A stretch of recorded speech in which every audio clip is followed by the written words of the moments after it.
Сәлеметсіз бе оқушылар? Бүгінгі тақырып эргономика ұғымы. Пән мұғалімі Өмірәлиев Жаслан Сүндеткалиевич. Жаңа тақырыпты бастамас бұрын біз сендермен бірнеше сұраққа жауап берейік. Бірінші сұрақ: компьютер дегеніміз не? Және келесі сұрақ: компьютермен жұмыс істеу қауіпсіздігі туралы не білесіңдер? Эргономика ұғымы. Сабақ мақсаты эргономика міндеттерін ойластыру және шешу. Бүгінгі меңгерілетін білім: эргономика міндеттерін шешу, жұмыс орнын ұйымдастыру, қауіпсіздік ережелерін сақтау, көз, мойын, қолға арналған жаттығуларды игеру. Эргономика. Орысша эргономика, ағылшынша эргономикс. Қауіпсіздік техникасы. Орысша техника безопасности, ағылшынша safety. Эргономика адам ағзасының физикалық және психологиялық ерекшеліктерін ескере отырып, еңбекке қолайлы жағдай жасау мақсатымен жұмыс орнын тиімді ұйымдастыру туралы ғылым. Компьютер алдында отырғанда омыртқаны тік ұстап түзу отырып, аяқты тізе маңында түзу ұстау қажет.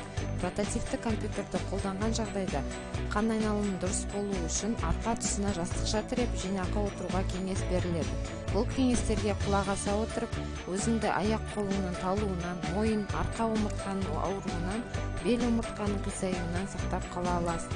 Жұмыс орнын орналастыру кезінде отыратын орындықтың шынтақ қояр жері болуына, биіктік 65-75 см болуға кеңес беріледі. Монитор көздің деңгейінде қол созым жерде орналасқаны жөн, және клавиатура қолданған дұрыс. Көзге зиян келмеу мақсатта терезені жауып, күн түспеуін қадағалау қажет.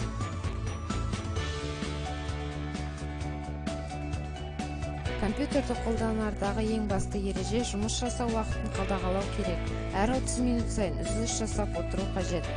Қарқынды жұмыс кезінде әр 15 минут сайын үзіліс жасаған жөн. Үзіліс кезінде уақытты таза ауада өткізген дұрыс. Таза ауада организм толыққанды қалыпқа келеді. Осы эргономика ережелерін ұстана отырып, сен өзіңнің денсаулығыңды сақтай отырып, жұмысқа деген талпынысыңды арттыра аласың.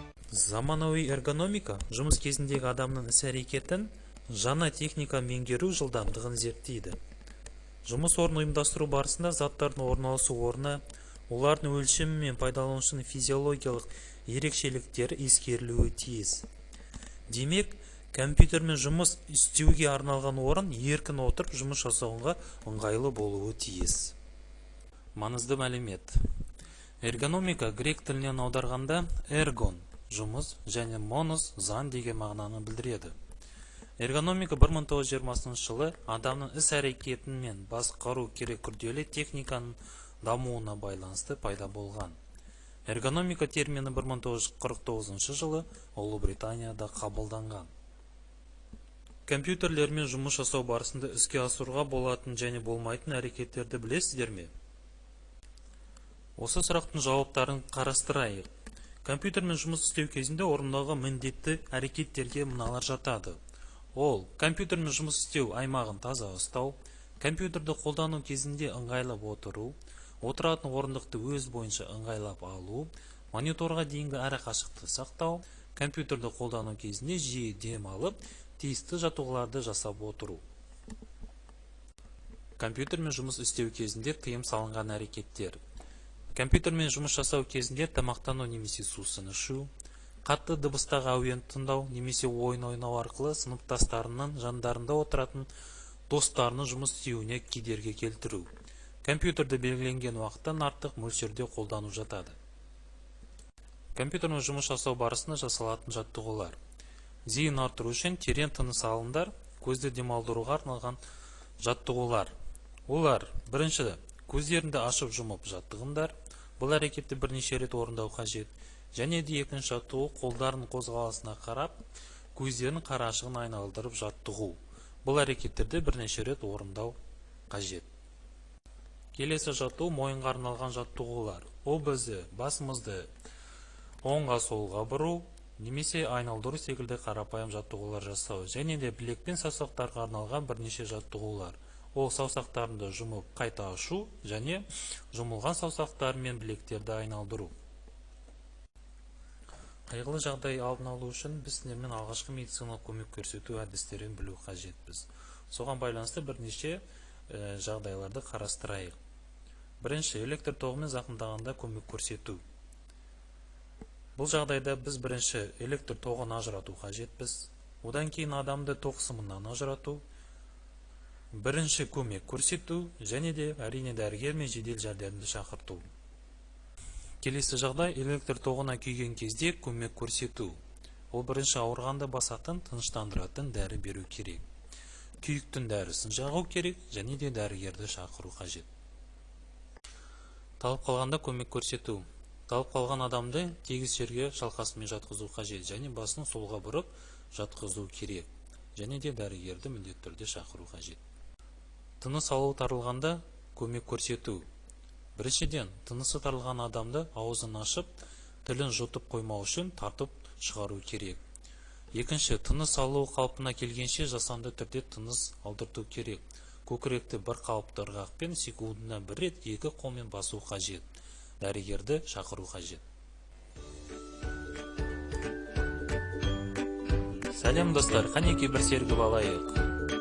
Бір орында жүреміз, 1, 2, 1, 2, адымызды арттырайық, 1, 2, 1, 2, тоқтаймыз, тартыламыз, қолымызды белге қойып, басымызды солға және оңға бұрамыз, 1, 2, 1, 2, 1, 2, жақсы достар. Енді басымызды қозғалтпай, көзбен алдымен оң жақтан содан сол жаққа қараймыз. 1, 2, оңға, солға, 1, 2. Жақсы достар. 1, 2. Көзімізді жыбылтырамыз. Ал енді көзбен жоғары, төмен, жоғары, төмен. 1, 2, 1, 2, 1, 2. Көзімізді қатты жұмамыз, жақсы достар. Көзімізді қатты жұмамыз. 1, 2, 3. Көзімізді ашамыз. Енді алысқа қараймыз. Қайтадан көзімізді жұмамыз. 1, 2, 3. Көзімізді ашамыз. Алысқа қараймыз. Жақсы достар. Ал енді балалар бірге билеп көрейік.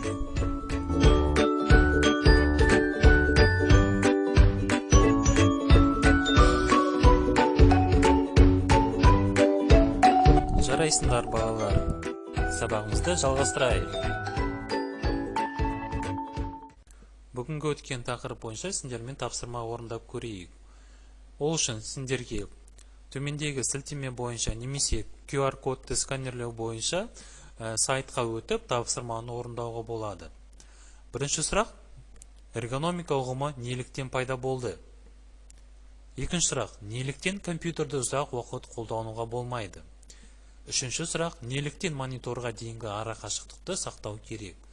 Төртінші сұрақ: не себепті компьютермен жұмыс істеу барысында түрлі жаттығуларды жасап отыру керек? Келесі жағдаяттық тапсырма: Жандосқа дұрыс кеңес беру. Жағдаят: Жандос мектептен келіп, тамағын ішкеннен кейін компьютерге отырады. Ол әрбір жарты сағат сайын үзіліс жасайды. Алайда ол сабағын оқымайды. Тек ата-анасы келетін кезде ғана компьютерді өшіреді. Осы жағдаятқа өздерінің кеңестерінде дәптерлеріңізге жазыңыздар. Үй тапсырмасы: үйдегі жұмыс істейтін сабақ оқитын орындарында эргономика талаптарына сай реттеңіздер. Қанеке оқушылар, өткен тақырыпты қорытындылай келе, сабақта қандай жаңа түсінік білдіңіздер деген сұраққа жауап берейік. Енді мен не білемін? Алынған білімдерді қолданасыз ба? Және қалай деген сұраққа жауап беріп көрейік. Осымен сабағымыз аяқталды. Назар беріп тыңдағандарыңызға рахмет. Сау болыңыздар.